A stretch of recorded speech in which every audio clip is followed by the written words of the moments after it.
আসসালামু আলাইকুম। কেমন আছেন সবাই? আল্লাহর অশেষ রহমতে আমিও ভালো আছি। মাহে রমজান একদম শেষের পথে, আসছে ঈদে। সবচেয়ে বেশি স্বাদে যদি গরুর মাংস রান্না করে পরিবারের সবার কাছে আপনি প্রশংসিত হতে চান, তাহলে এই রেসিপিটি আপনার জন্য। তো এখানে হাফ কাপ তেলের মধ্যে আমি 1.5 কেজি গরুর মাংস আগে থেকে ধুয়ে পানিটাকে একদম ঝরিয়ে দিয়ে দিচ্ছি। এই তেলের মধ্যে আমি মাংসটাকে হাই হিটে 15 থেকে 16-17 মিনিটের মতো ভেজে নিয়েছি।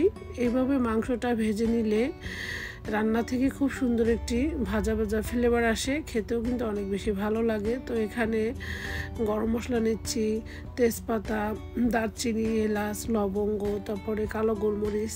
আমি মাঝখানে মাংসটা সরিয়ে 30 সেকেন্ডের মতো মশলাগুলো ভেজে নিয়েছি। এরপরে আমি মাংসের সাথেও 2-3 মিনিট ভেজে নিয়েছি। এরপরে আমি এখানে স্বাদ মতো লবণ দিয়েছি, দিয়ে 1-2 মিনিটের মতো নাড়াচাড়া করে এখানে আমি দিয়ে দিচ্ছি 1.5 কাপ পেঁয়াজ কুচি। এই রান্নাটা অবশ্যই পেঁয়াজের কুচিটা অনেক বেশি দিতে হবে, এতে করে মাংসটা খেতে বেশি ভালো লাগবে।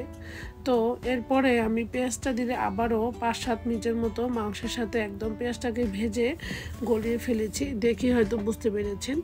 এখানে 2 টেবিল চামচ আদা রসুন বাটা এবং 2 টেবিল চামচ টমেটোর পিউরি দিয়েছি। এটা আমার ডিপ ফ্রিজে সংরক্ষণ করা ছিল। দিয়ে আবারও আমি 1-2 মিনিটের মতো ভেজে নিয়েছি। এরপর এখানে আমি 1.5 টেবিল চামচ লাল মরিচের গুঁড়া, 1 চা চামচ হলুদের গুঁড়া দিয়েছি। দিয়ে আবারও নেড়েচেড়ে মশলার সঙ্গে মাংসটাকে ভুনা করে নিচ্ছি। এই মাংসটা মিডিয়াম আঁচেই আস্তে আস্তে জালে ভুনা করে নিতে হয়। তো এরপরে 3-4 মিনিট আমি রান্না করে, মানে মশলার কাঁচা গন্ধটা যখন চলে গিয়েছে, ওই পর্যায়ে আমি এখানে ফুটন্ত 1 কাপ গরম পানি দিয়েছি। দিয়ে আমি ঢাকনা দিয়ে ঢেকে মাংসটাকে মিডিয়াম আঁচেই খুব সময় নিয়ে একদম কষিয়ে নিব। যেহেতু মাংসটা আমি ভেজে নিয়েছি, এক্ষেত্রে কিন্তু মাংসটা একটু শক্ত হয়ে গিয়েছে।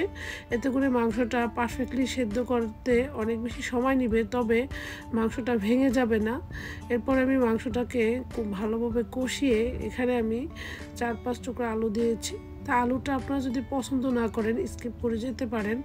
তো দিয়ে আবারও 5-7 মিনিট আমি কষিয়ে নিয়েছি। এতে করে আলুর মধ্যে মশলাগুলো খুব সহজে প্রবেশ করবে, এতে মাংসের আলুটা খেতে অনেক বেশি মজার হয়। এরপর মাংসটাকে আমি 30 মিনিটের মতো রান্না করেছি অফ ক্যামেরায়। এরপর এখানে শেষ পর্যায়ে 1 চা চামচ জিরা এবং কিছু ধনিয়া পাতা দিয়ে ভালোভাবে নেড়েচেড়ে মাংসটা রান্না কমপ্লিট করে ফেলেছি। আশা করি রেসিপি ভালো লেগেছে। আজকের মতো বিদায় নিচ্ছি। আল্লাহ হাফেজ।